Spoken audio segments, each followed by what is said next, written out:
इसका नाम चढ़ा हुआ है और उनका पैसा अभी तक नहीं आया है।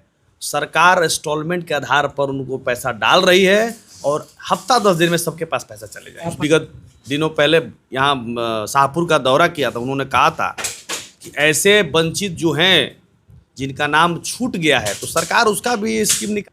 त्रिस्तरीय पंचायत माननीय मुख्यमंत्री जी लागू किए थे। त्रिस्तरीय पंचायत होता है, इसमें वार्ड होते हैं, सरपंच होते हैं, मुखिया जी होते हैं।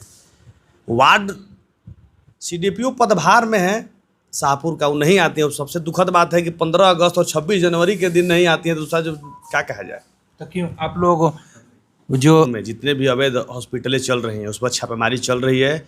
विगत दिनों कुछ हॉस्पिटल को सील भी किया गया था और आगे भी अगर इस तरह की बातें आती हैं तो उस पर कार्रवाई करवाई। आज यहाँ पे विश्व सूत्री की बैठक रखी गई थी, किन किन बातों के लेकर चर्चा हुआ? सबसे पहले तो आपके चैनल को बहुत बहुत धन्यवाद और बधाई। ये जो भी प्रखंड स्तरीय जो भी संचालित विभाग द्वारा जो भी योजनाएं चलती है उसकी समीक्षा बैठक कार्यक्रम के अनुसार समिति के द्वारा की जाती है हर 2 महीने पे। उसको लेकर आज बैठक आयोजित की गई थी। इसमें सभी पदाधिकारी उपस्थित हुए थे। कुछ पदाधिकारी नदारद थे, कुछ कारणवश उनसे डिमांड पूछा गया है कि भाई किस कारणवश वो आज उपस्थित नहीं हो पाए थे। सरकार की नीति है, सरकार की योजना आम जनमानस तक कैसे पहुँचे इसकी चिंता हमारी समिति करती है और समिति मॉनिटरिंग के लिए हम लोग को माननीय मुख्यमंत्री जी के द्वारा हम लोग को बनाया गया है कि प्रखंड स्तर पर जो भी विभिन्न योजनाएं चल रही हो, क्या क्रियाशील है, गतिविधि उसकी क्या है, इसके लिए हम लोग समीक्षा बैठक करते हैं। शाहपुर विधानसभा की एक समस्या है, देखा जा रहा है कि जो बाढ़ के पैसे आ रहा है राज्य सरकार के द्वारा, किसी घर में सभी लोगों को पैसे जा रहा है, किसी घर में किसी को मिल ही नहीं रहा है। तो इस पर आप लोग क्या कर? देखिए, इसकी चूँकि ये अनुसरण समिति का अध्यक्ष मुखिया जी होते हैं पंचायत लेवल पर, ये सरकार और प्रखंड के पदाधिकारियों का कोई दोष नहीं रहता है। चूँकि उसके लिए एक अनुसरण समिति की गठन की गई जिसमें हारे हुए जनप्रतिनिधि और जीते हुए जनप्रतिनिधि को रखा जाता है। जनप्रतिनिधि जी अगर क्या करते हैं ये वो बताएंगे, उनसे भी आप पंचायत स्तर पर जाकर मुखिया जी से पूछिए कि भाई आपने किसी को 10 का रखा और किसी को एक का भी नाम नहीं जुड़ा। इसमें सरकार की ओर से, सरकार तो आपको नहीं पता होगा, मैं आपके चैनल के माध्यम से बताना चाहता हूँ कि पहले बाढ़ प्रभावित लोगों को 15,000 20,000 लोगों को ही मिलता था बाढ़ राहत। आज 50,000 लोगों को बाढ़ राहत की राशि मिल रही है। और जो अभी जो छूटे हुए, जो अभी हम आपके चैनल के मार्फत से बता देना भी चाहते हैं कि 2024-25 में जिसका नाम चढ़ा हुआ है और उनका पैसा अभी तक नहीं आया है, सरकार इंस्टॉलमेंट के आधार पर उनको पैसा डाल रही है और हफ्ता 10 दिन में सबके पास पैसा चले जाएगा। आप अनुसरण समिति की बात करें, अगले साल भी देखा जाए तो मुखिया लोग यहाँ पे धरने पे पहुँचे थे, इस बार भी पहुँचे थे। ये मुखिया जी लोग के द्वारा ये कहा गया कि नाम किस लिए कटा है, सीओ के द्वारा ये कहा गया कि ऊपर से नाम कटा हुआ है। तो जब ऊपर से नाम कटा हुआ है तो आप लोग सरकार में भी है, तो आप लोग कैसे उन नामों को जोड़वाइएगा? देखिए, पहले जो बाढ़ थी उसका रिपोर्ट जाता है, आपको शायद पता होगा, आंशिक और पूर्ण रूपेण का। तो कुछ पंचायतें जो थी वो आंशिक रूप से थी, पूर्ण रूपेण नहीं थी। तो जिसका नाम वॉल्यूम के आधार पर 1 2 3 4 मुखिया जी ने ही दिया था, तो जिसका नाम सूची पर 10% में चढ़ गया तो उन लोगों का पैसा आ गया। इसमें सरकार कहीं से, सरकार हर आम जनमानस की चिंता कर रही है। अभी बाढ़ प्रभावित जितने लोग हैं, अभी तो प्रभारी मंत्री जी कुछ विगत दिनों पहले यहाँ शाहपुर का दौरा किया था, उन्होंने कहा था कि ऐसे वंचित जो हैं जिनका नाम छूट गया है तो सरकार उसका भी स्कीम निकाल रही है कि उसका भी 10% 15% नाम जोड़ा जाएगा। अभी जो अभी जमीनिया में कटान हुआ उन लोग को जो अभी पैसा है 1,20,000 वो कब मिलेगा? उन लोग को जो ज़मीन है वो कब मिलेगा?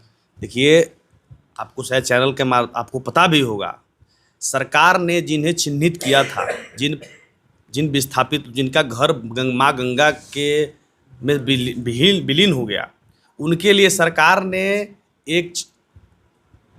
अपने स्तर से सूची बनाई थी और सूची में कुछ लोगों का मिल गया है, कुछ लोगों का छूटा है, तो उसकी भी सरकार चिंता कर, उनका भी पैसा जाएगा। उत्तर प्रदेश में आप ही का सरकार है, बिहार में भी है।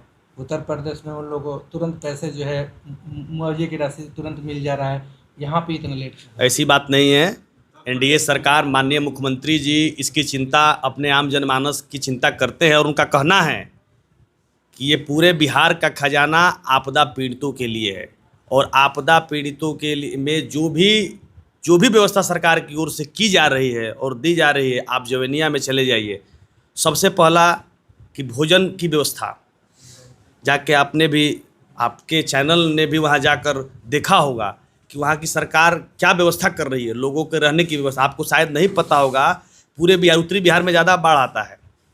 चापाकल, मैं धन्यवाद देता हूँ अनुमंडल पदाधिकारी जगदीशपुर और प्रखंड के पदाधिकारियों का कि उन्होंने मतलब डीएम साहब से, जिलाधिकारी महोदय से 1 to 1 की जानकारी देके, और आपको नहीं पता होगा तो मैं आपके चैनल के मैं बता देना चाहता हूं कि 50 से ज़्यादा चापाकल वहां गड़ा हुआ है।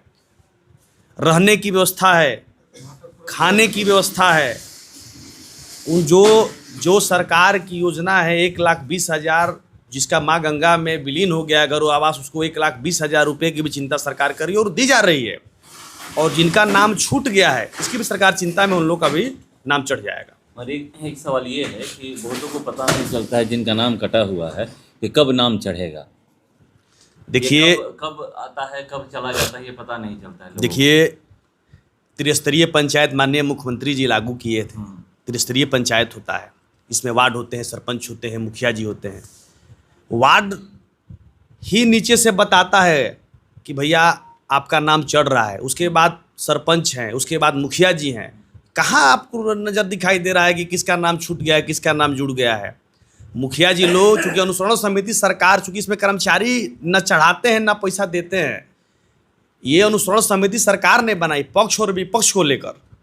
मुखिया जी इनकी चिंता करें, मुखिया जी गड़बड़ कर देते होंगे इसमें। सरासर मान लीजिए कि मुखिया जी 5-20 को जगह दे देते हैं, 2 जगह नहीं देते हैं। तो ये यहाँ पर जो बैठक एक चीज़ ये पूछना चाह रहा हूँ कि जो आज आप विश्व सूत्री के यहाँ बैठक किए थे, नियमावली है कि संबंधित विभाग के सभी पदाधिकारियों को यहाँ पे रहना है। संबंधित विभाग के पदाधिकारी यहाँ मौजूद थे?